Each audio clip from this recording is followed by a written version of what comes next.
Yang mau tanya silahkan ya.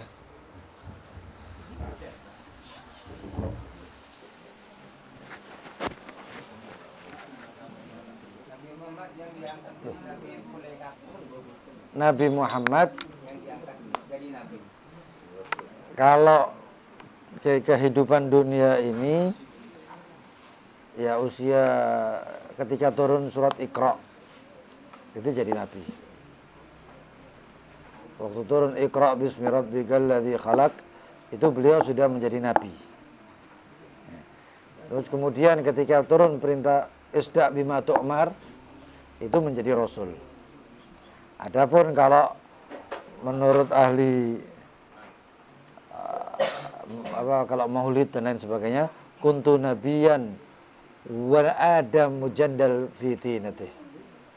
Itu Nabi Muhammad jadi nabi ketika Nabi Adam masih dicampur dalam tanahnya. Ada yang katakan ub'ats wa ana nabiyan qabla Adam bi alfai am. Dan saya menjadi nabi sebelum Nabi Adam diciptakan 2000 tahun. Tapi kalau di syariatnya itu ya setelah ketika Iqra bismi rabbikal ladzi khalaq itu menjadi nabi. Ketika diperintahkan untuk menyampaikan menjadi rasul. Isda bima tu'mar menjadi rasul. Monggo.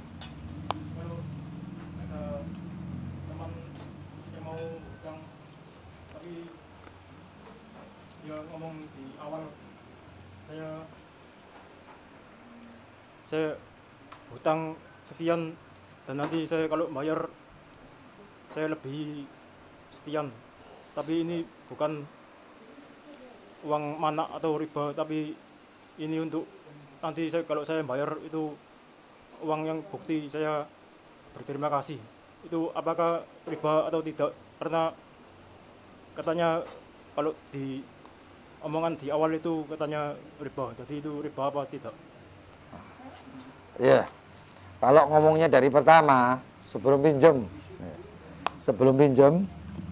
misalnya saya sama Habib Faisal, Beb saya pinjam uang 1 juta, nanti saya kembalikan 1,5 juta untuk bukti terima kasih, seperti itu kan ya? Untuk saya rasa terima kasih saya, tetap riba. Itu tetap riba. Nah terus bagaimana? Ya nggak perlu pakai tambah 500 dulu. Dan nanti saya nggak usah ngomong, nanti ketika kita bayar kasih 1 jutanya, kemudian kasih 500 terserah. Tapi kalau dari pertama, akhirnya kan Habib Faisal minjemi saya kan gara-gara ada embel-embel 500 ya. Ya sudah, jadinya riba. Nah, jadi harus hati-hati. Tapi kalau misalnya saya mau pinjam sama Habib Faisal, Beb saya pinjam 1 juta. Habib Faisal tahu, biasanya saya kalau hutang nanti ujung-ujungnya bayarnya lebih. Tapi nggak saya sebut, saya cuma ngomongnya Beb saya pinjam 1 juta. Habib Faisal tahu, bayarnya nanti bakal lebih nih. Maka hukumnya bagaimana? Hukumnya hadiah, bukan riba. Hukumnya nggak apa-apa. Paham ya? Qadal yang lain? Bismillahirrahmanirrahim. Tanya, itu apa? Kan kemarin ada orang yang duduk dengan saya tiba-tiba itu nanya soal amalan hizib bahar. Hizib Bahar. Hizib al-Bahar. Iya. Itu kan dia sering kayak ngamalin doa atau kayak pusaka-pusaka yang kayak di kuburan yang dapat itu, tapi dia itu gak pernah kayak istilahnya dapat dari keajaiban dari yang diamalkan itu. Istilahnya itu dia ngamalin tapi dia itu kayak nggak, keinginannya itu kayak nggak terkabulkan. Kan biasanya kalau orang ngamalkan sesuatu kan pasti dia itu akan terkabulkan. Itu gimana cara nanggapinnya? Terima kasih. Itu berarti hizibnya nggak anu. Hizib bahar ini diamalkan luar biasa, banyak manfaatnya. Hizib Bahar Imam Abdul Hasan Asyadili. Banyak manfaatnya. Ada orang kebal gara-gara hizib itu. Ada orang perjalanannya luar biasa. Bahkan ada yang melipat bumi. Artinya perjalanan dari Surabaya ke Jakarta itu harusnya anggap saja 12 jam. Itu bisa jadi 6 jam atau mungkin 8 jam atau 6 jam kayak gitu. Manfaatnya luar biasa. Tapi orang tadi itu memakai tujuannya untuk beda.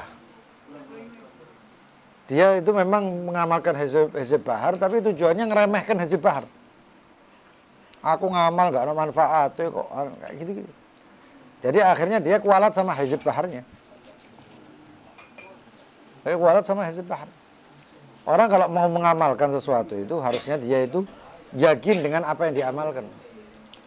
Tapi dia sendiri sudah nggak yakin. Yang saya cerita yakin itu orang bocor Allahumma inni a'udzubika minal khubuthi wal khaba'is esok nyebrang laut kok. Paham? Iki doa mlebu jeding. Nah, apalagi hizib bahar bisa seharusnya kalau yakin, tapi dia kan nggak yakin.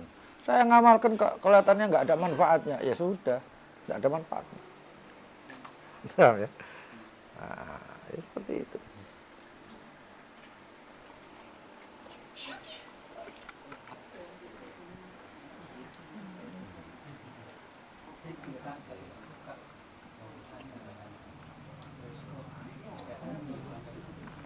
Ada yang lain?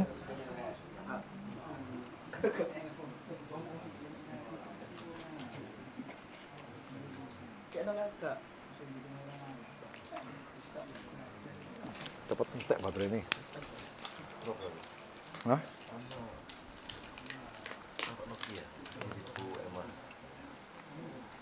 Nokia. Kayak ini. Medan. 7.000 mah Habib ngecas pisan kayak sak wulan iki sok.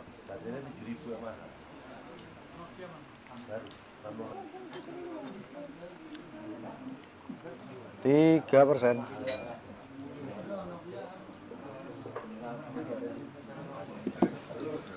Ya, betul. Bismillahirrahmanirrahim. Assalamualaikum warahmatullahi wabarakatuh. Waalaikumsalam warahmatullahi wabarakatuh. Meminta pemahaman atau tabayun mengenai kalamnya Imam Haddad dalam kitab Hikam.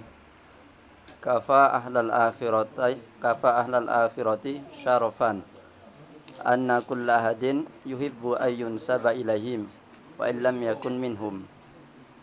Kafa ahlal akhirah syarafan anna kulla ahadin yuhibbu ayyun saba ilaihim wa illam yakun minhum.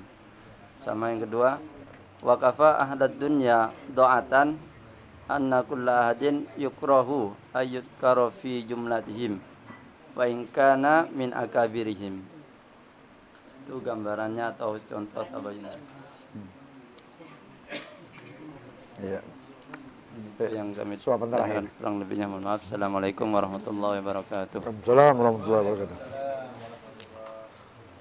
Kafa ahlul akhirah. Atau maknanya cukuplah bagi kemuliaan bagi ahli akhirah atau orang-orang yang tujuannya akhirat. Bahwasannya semua ingin menjadi orang yang tujuannya akhirat, walaupun ada orang yang memang tujuannya, walaupun ada orang yang ngaku-ngaku tujuannya akhirat tapi bukan termasuk orang akhirat. Ada orang yang kepingin dia mengamalkan, dia seakan-akan mengamalkan amalan akhirat tapi tujuannya dunia. Ada berapa banyak orang yang dia sholat tujuannya apa? Tujuan aslinya sholat itu akhirat. Tapi berapa orang yang dia tujuan ketika sholat tujuannya cuma dikatakan orang dia orang yang tekun sholat, dia orang soleh, dia orang, berarti tujuannya cuma dapat pujian. Pujian itu cuma ada di dunia. Ketika kita ngomong sama orang tersebut, kau ini sembahyang riya misalnya. Kalau memang benar riya ya, kamu sholatmu itu pamer. Dia akan mengatakan, enggak, saya lillahi ta'ala. Padahal tujuannya dunia. Tujuannya akhirat. Tujuannya dunia aslinya mereka. Tapi ketika dikatakan tujuan dunia, mereka enggak mau. Dia mengatakan tujuan saya adalah akhirat. Ya, itu mafhum mantuknya aja itu sebenarnya. Begitu juga ada orang tujuannya dunia, ahli dunia. Tapi ketika dia dikatakan kamu ini dunia, enggak, tujuan saya pengen akhirat begini. Padahal tujuannya aslinya adalah dunia. Itu masuknya babnya macam-macam, bab ikhlas dan lain sebagainya itu. Berapa banyak orang mengamalkan suatu amalan, tapi tujuannya adalah cuman ingin tujuannya adalah haddud dunia. Sebatas duniawi saja. Sebatas duniawi saja. Ketika dia dikatakan ahli dunia, dia nggak mau. Saya nggak ahli dunia kok, saya bukan duniawi. Padahal duniawi tujuannya. Tapi bukan tujuannya akhirat. Itu kalam Imam Al-Haddad luar biasa itu.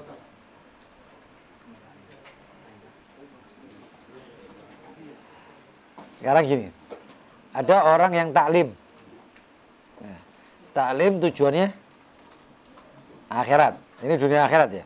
Tapi ada yang taklim datang cuman dulu atau cuman ngelamun dan lain sebagainya cuman supaya dapat perkataan. Oke. Iku sing guyu-guyu iku sing ngaku-ngaku iku. Paham ya?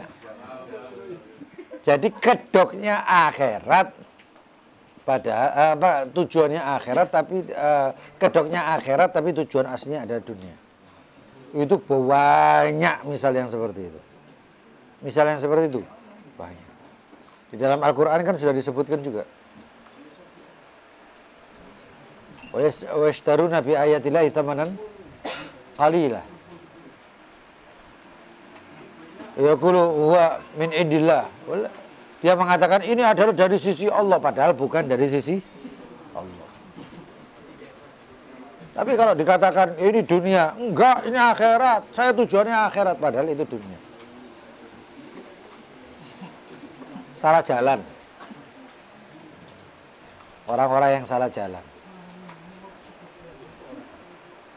Tadi datang enggak pas waktu jalannya Allah itu lebar, tapi jalan selain Allah itu sempit.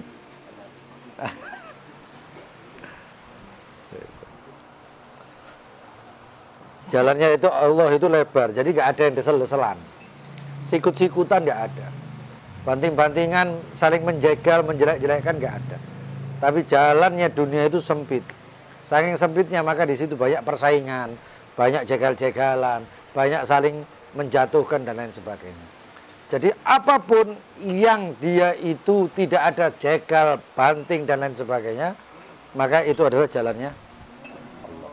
Tapi kalau masih walaupun gambarannya itu jalannya Allah, tapi masih ada banting-bantingan, jegal-jegalan, saling menjatuhkan, maka itu kadzab, dusta, itu adalah jalannya dunia yang diinginkan. Paham?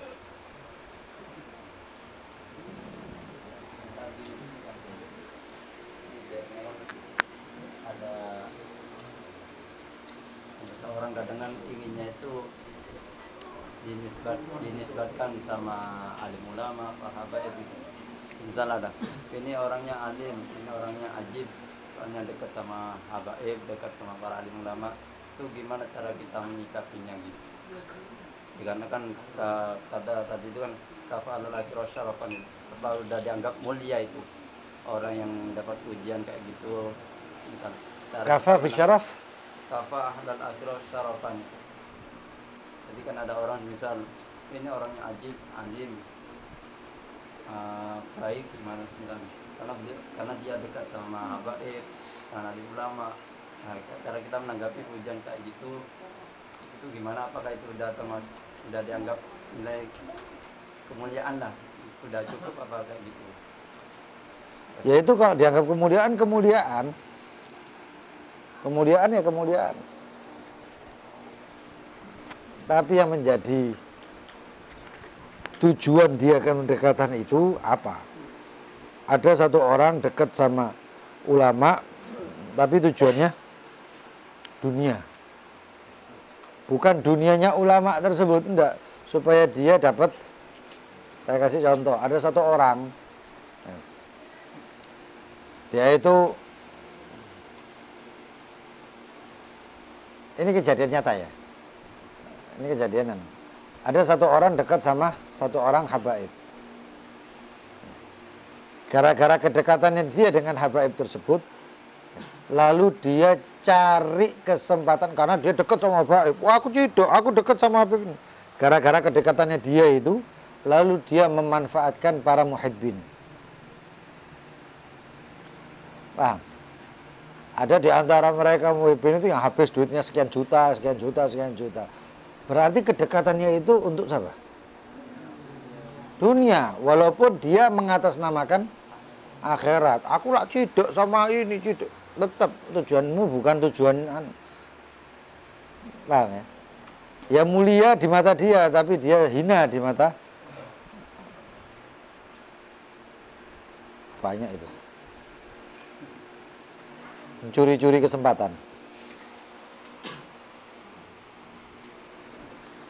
Wallahu ta'ala a'lam bishawab. Bagi-bagi.